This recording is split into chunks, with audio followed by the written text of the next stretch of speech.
వర్గీకరణ వద్దురా, వర్గీకరణ వద్దురా, వర్గీకరణ వద్దురా, వర్గీకరణ వద్దురా, కాపాడుకుందాం భారత రాజ్యాంగాన్ని, వ్యతిరేకిస్తున్నాం సుప్రీంకోర్టు తీర్పును. వర్గీకరణ వ్యతిరేక పోరాట సమితి, వర్గీకరణ వ్యతిరేక పోరాట సమితి, కాపాడుకుందాం భారత రాజ్యాంగాన్ని.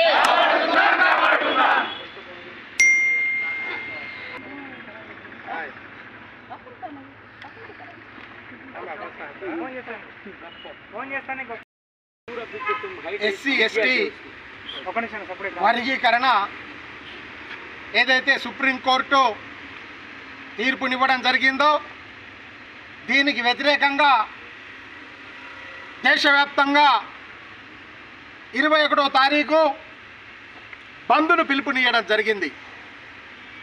ఏదైతే ఎస్సీ ఎస్టీలను ఎస్సీలలో ఉపకులాలుగా మరి ఎస్సీలలో వర్గీకరణ చేద్దామన్నా ఈ యొక్క కుటిలత్వాన్ని వ్యతిరేకిస్తూ రేపు దేశవ్యాప్తంగా దళిత సంఘాలన్నీ కలిసి పెద్ద ఎత్తున బంద్ను ప్రకటించడం జరిగింది.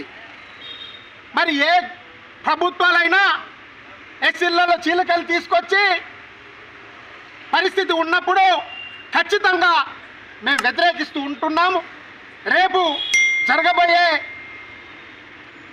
బంద్ కార్యక్రమానికి అందరూ కూడా ఇంటింటికి ప్రతి వాళ్ళు వచ్చేసి మరి సామరస్యంగా ఎలాంటి అవాంఛనీయ సంఘటన లేకుండా మేము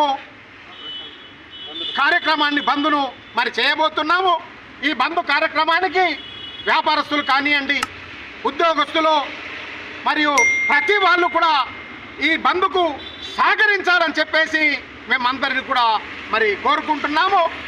దళితులు, పిల్లలు, పెద్దలు, స్త్రీలు, పురుషులు, విద్యావంతులు మరి అందరూ కూడా పాల్గొనాలని చెప్పేసి మేమందరికీ కూడా మరి వివిధ దళిత సంఘాల తరఫున మేమందరూ కూడా పిలుపునిస్తున్నాము.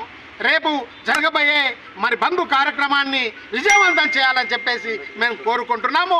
దీనిని బాబాసాహెబ్ అంబేద్కర్ చౌక్లో పెద్ద ఎత్తున అన్ని సంఘాలు కలిపి మరి అక్కడ కార్యక్రమాన్ని చేపట్టబోతాం. కాబట్టి మరి వ్యాపార వర్గాలు కానివ్వండి, విద్యా సంస్థలు కానివ్వండి, ప్రతి వాళ్ళు కూడా సహకరించాలని చెప్పేసి మేము దళిత సంఘాల ద్వారా మీరు పిలుపునిస్తున్నాము.